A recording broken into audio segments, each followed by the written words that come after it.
زخبر سلام تنابب زلكم مبصحكم كبرات سمعت تملكتنا تنفرم كم يصنحكم لكم سنه 20 كلتشن 17 عام تمرت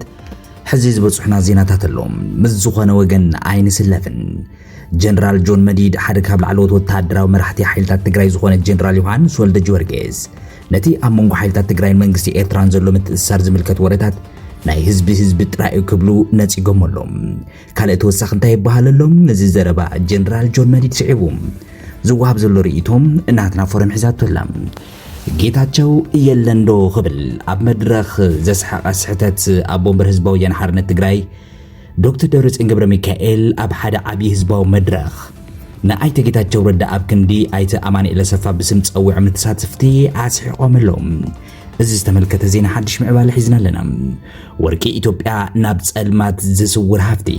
ዝሰንብድ ጸብጻብ ልዕሊ 6 ቢልዮን ዶላር ዝግመት ወርቂ ኢትዮጵያ ካብ ሕጊ ወፃኢ ካብ ሃገር ይወፅእ ከም ዘሎን ሓደ ብኤምባሲ ህንዲ ዝተዳለወ መጽናዕቲ ቃሊዕሎም ኣብዚ መጽናዕቲ እዚ ትግራይ ተኻቲታላ ክነስማዓኩም ኢና ንኢራን ዝምልከት ሓዲስ ስግኣት ዩክሬን ኣብ ሓደጋ ዓለም ለኻዊ ስግኣት ኣብ ውሽጢ ወርሓት ናይ ኒውክሌር ቦምብ ክትሰርሕ ከም እትኽእል ውድብ ሕብራት ሃገራት ተጠንቂቖሎም እዚ መጠንቀቕታ እዚ ኢራን ሩስያም ኣብ ልዕሊ ዩክሬን ዘይተጸበየ መጥቃዕቲ ፈጺማላ እዞም ክልተ ፍጻመታት እውን ኣብ ዓለምና ሰላም ዘርሕቑ ዘርእዩ ዘሎ ኩነታት ኮይኖም ኣለው መጻኢ እንታይ ኮን ይፍጠር ዝብል እውን ዓለም ቦጥሪ ዝጽበየ ዘሎ ጸብጻብ እዩ እዚ ቪድዮ እዚ ላይክ ክጅምሩ ሼር ሰብስክራይብ ብምግባር ከም ትወትሩ ቤተሰብ ክትኾኑን ኣብ ሕድሕድ ዜናታትና ዘለኩም ርእይቶ ክትቡና ንዕድም ዜናትና ፎረም እዩ ኣነ ሃገር ተኽለ ብርሃን ሰናይ ምክትታል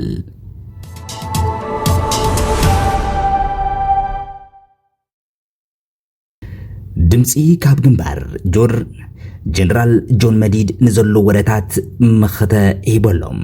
ኣብ መንጎ ሓይልታት ትግራይን ኤርትራን ዘሎ ዝምድና ናይ ህዝቢ ንህዝቢ ድዩ ወይስ ስውር ወታደራዊ ምትእስሳር ኣብ ብዛዕባ ባህሪ ምትእስሳር ሓይልታት ትግራይን መንግስቲ ኤርትራን ዝምልከቱ ወረታት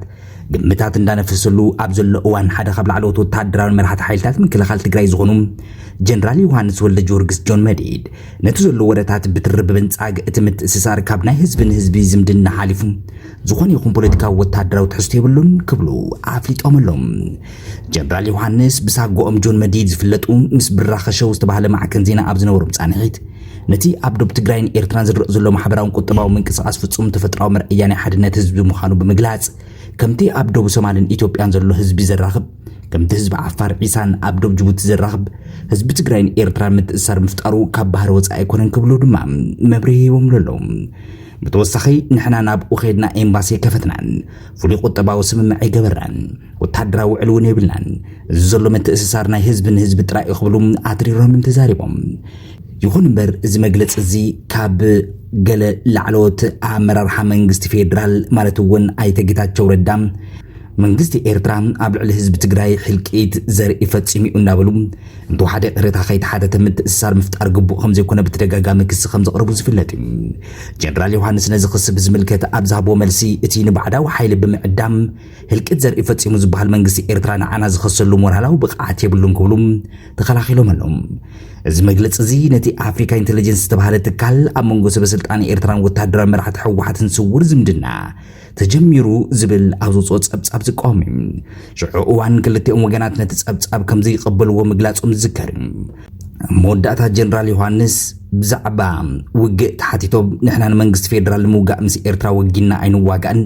ንመንግስቲ ኤርትራ ንምውጋን እውን ምስ መንግስቲ ፌደራል ኮይና ኣይንስለፍን ከምዚ ዓይነት ዝወረደ ስብዕና ይብልናን ክብሉ መርገፂኦም ብንጹር ኣቐሚጦም ኣሎም በዚ ኣጋጣሚ ዘብቃርና ኣፍሪቃ ዝካየድ ዘሎ ፖለቲካዊ ምትፍናን ክሳብ ክንደይ ዝተሓላለኸ ምዃኑ ዘርኢ መግለፂ ጀነራል ዮሐንስ ንጹር እኳ እንተኾነ እቲ ኣብ መሬት ዘሎ ሓቂ መጻኢ ምዕባለታት ግን ግዜ ዝፈትሖ ክኸውን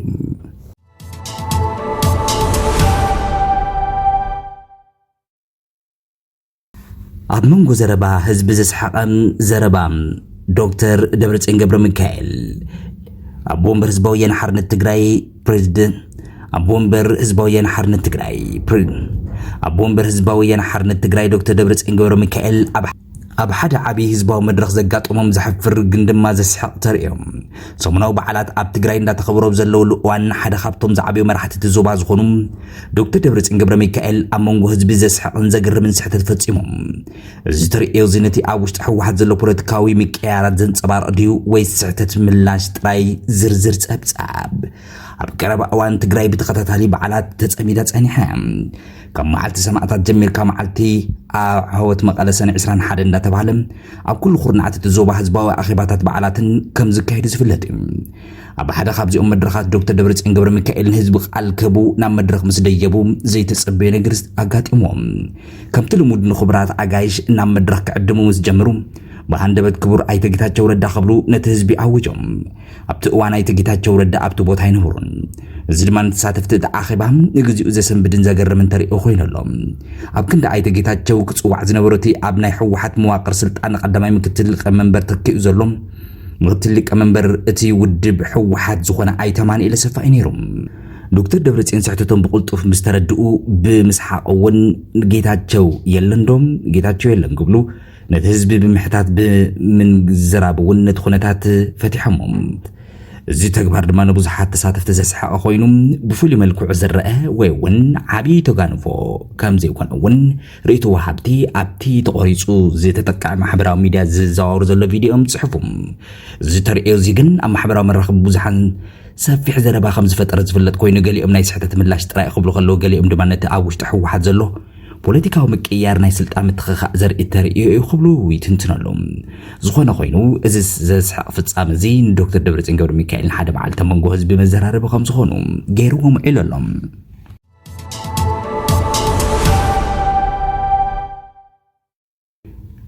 ወርቂ ኢትዮጵያ ናብ ጸልማት ዝስውር ሃፍቲ ሓዲስ ጸብጻብ ተወሳኺ ኣብዚ ጸብጻብ ዝውይን ፍሉይ ኩነታት ትግራይ ተሓዊሶሎም ኣብ ኢትዮጵያ ዝፍጠር ዘሎ ናይ ወርቂ ምህርቲ ካብ ሓደጋ ናብ ሓደጋ እናሰገረ ይርከብ እቲ ዝበዝሐ ክፋል ብሕጊ ወፃኢ መንገዲ እንዳተሰጋገረ ሃብቲ ውልቀ ሰባት ጥራይ ከም ዝኾነን ሓደ ብኤምባሲ ሂንዲ ዝተዳለወ መጽናዕቲ ቃሊዖሎም ኢትዮጵያ ብተፈጥራዊ ሃብታ ዝፍለጥ ሃገር ኮይና ከምዚኦም ድማ ወርቂ ኣብ ቅድሚት ይስርዑ ይኹን እምበር እዚ ብዙሕ ዝተጸበ ናይ ሃብቲ ብሕጋዊ መንገዲ ናብ ምዕቡላት ሃገራት ክውዕል ኣይከኣለን በአንጻሩ ብሰፊሑ ዝተዘርግሐ ናይ ካብ ሕጊ ወፃኢ ንግዲ መርበብ እንዳተጨወም ናብ ጸልማት ዝስውር ሃፍቲ ኮይኖሎም ሓደ ብኤምባሲ ሂንዲ ዝተዳለወ መጽናዕቲ ድማ ነዚ ዘሰንብድ ሓቂ እዚ ብምግላጽ ንብዙሓት ዘገረመ ጸብጻብ ኣቕሪቡ ዘሎ እዚ ዘሰንብድ ጸብጻብ እንታይ እቲ መጽናዕቲ ከም ዘርእዮም ካብቲ ኣብ ኢትዮጵያ ዝፍጠር ዘሎ ወርቂ ምህርቲ ልዕሊ 261 ሚእታዊ ካብ ሕጊ ወፃኢ ካብ ሃገር ይወፅእ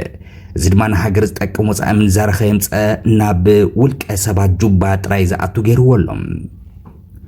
እዚ ማለት ልዕሊ 6 ቢልዮን ዶላር ዝግመት 60 ቶን ወርቂ ካብ ሕጊ ወፃኢ መንገዲ ካብ ሃገር ወፅኡ ኣሎ ማለት እዩ እቲ መጽናዕቲ ንዋና ጠንቂ ናይ ሕጊ ወፃኢ ዝኾነ ንግዲ እዚ ብምትንታን ከም ዝስዕብ ድማ ነጥብታት ኣቕሪቡ ኣሎ ድኹም ቁፅፅር መንግስቲ ኣብ ልዕሊ ማዕድን ወርቂ ዘሎ ቁፅፅር ኣዝዩ ድኹም ብምዃኑ ካብ ሕጊ ወፃኢ ነጋዶ ምቹእ ኩነታት ፈጢሩሎም ኣሎ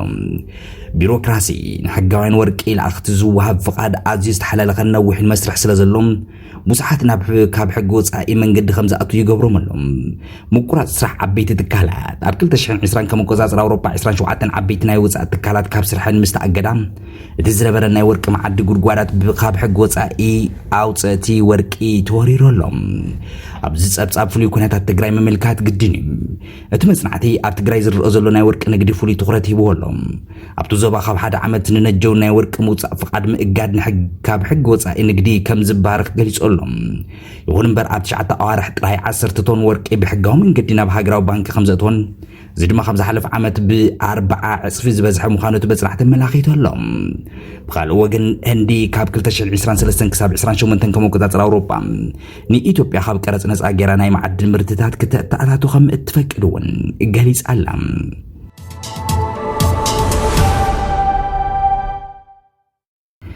ንኢራን ዝምልከት ሓዲስ ስግኣት ዩክሬን ኣብ ሓደጋ ድማ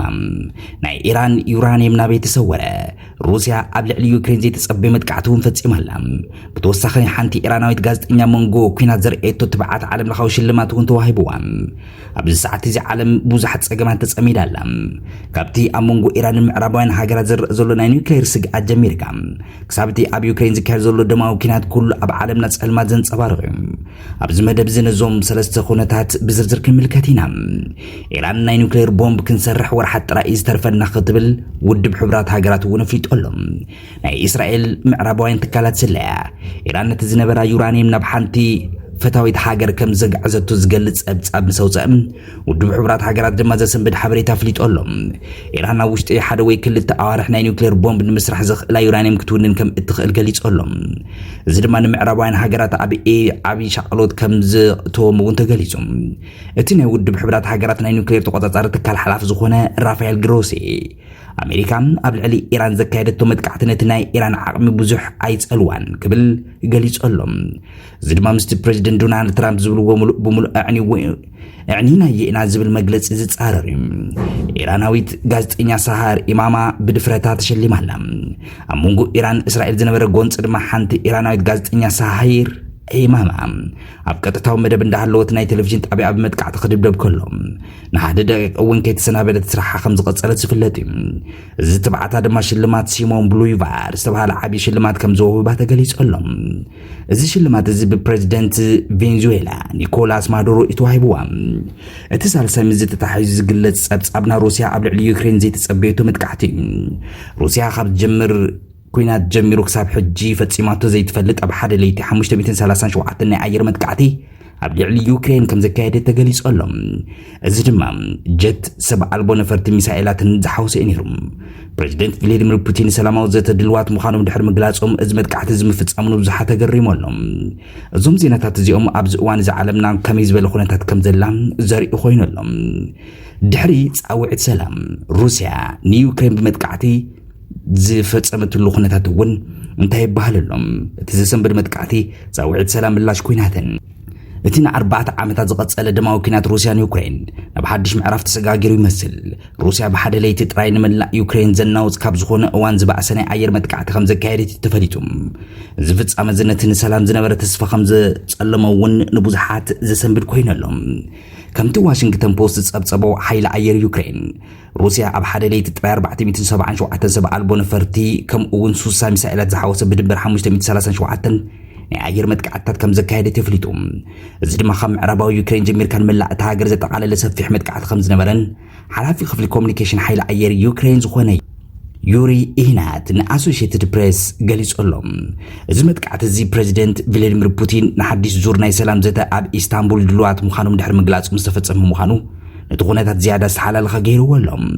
ፑቲን ኣብ ሚንስክ ኣብ ዝተኻየደ ኣኼባ ምስ ዩክሬን ንምዝርራብ ድልዋት ምዃኖም እኳ ተገለጹ እዚ መጥቃዕቲ ዝግነቲ ተስፋ ኣጸሊምዎሎም ብኻልእ ወገን ሚኒስትር ጉዳያት ወፃኢ ሩስያ ዝኾነ ሰርጌይ ላቭሮቭ ምዕራባውያን ዩክሬን ከም መሳርሒ ተጠቒሞም ንሩስያ ከስዕሩ ይኽእሉን ክብል እውን መርገፂኡ ኣፍሊጦሎም ላቭሮቭ ምዕራባውያን ንሩስያ ኣብ ስትራቴጂካዊ ስዕረት ንምእታው ይፅዕሩ ኣለዉ ግን ድማ ፈጺሙ ኣይኽእልዎን ክብሉ ድማ ወሲኾም እዚ ሓድሽ መጥቃዕቲ እዚ ን3 ዓመታት ዝቐጸለ ኩናት ንምውዳእ ዝግበር ዝነበረ ጻዕሪ ከም ዘናውፆን ንመጻእቲ ዞባ ድማ ኣብ ዓብዪ ስግኣት ከም ዘእትዎን ይንገረሎም እቲ ኩነታት ከመይ ከም ዝካየድ ድማ ብህዝቢ ዓለም ብዓብዪ ትጽቢት ሻቅሎትን ይዕዘበሎም እምበሃር ክቡራት ሰማዕቲ ተመልከትናትና ፎረም ንሕዚ ዝሓዝናዮም እዋናዊ ህጹጻት ዜናታትና ዘምስማዕኹም ይመስሉ ነይሮም ቀጻሊ ብኻልእ ሓዲስ ዜና ክንምለስ ኢና ክሳብ ሻቦም ሰላም